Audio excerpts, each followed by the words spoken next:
Батлан хамгаалах яамны удирдах бүрэлдэхүүний томилгоо зөв байгаа юу? Энийг тэгж асуух гэж байна. Жанжин штабын дараа ард талын хүн байж байна. За тэгээ бүх хэд хэдэн албан тушаалуудад ард талын хүн тавьж байна. Энэ чинь та хоёр ч гэсэн зөвлөлт талбай туссан сургууль төгссөн залуучууд байна. Ер нь ямар сургууль төгссөн бэ? Энэ хуранда тэр танил тал албан тушаалаа ашиглаж одоо тэр тойрон хүрээлэгчтэй одоо томилдог. Мэргэжлийн бус одоо засгийн газар бий болгож байна шүү.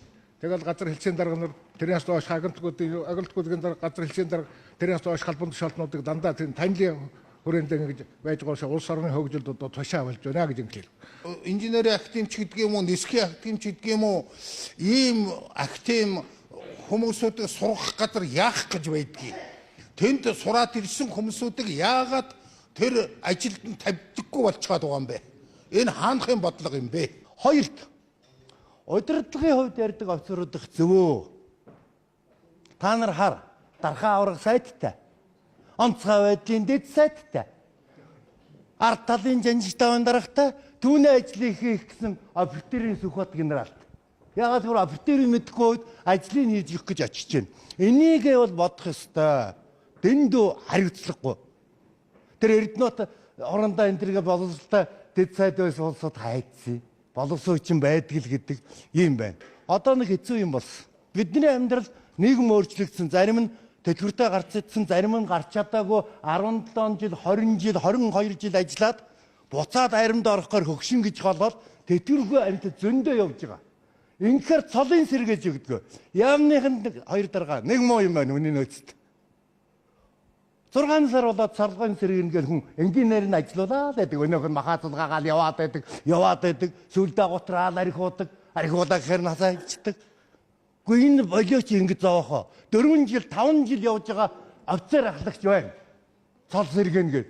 Одоо тэр эмнэлэгтч байлаа, эмч байсан хүн би мэдэж байна. Ахлагч байсан хүн байна.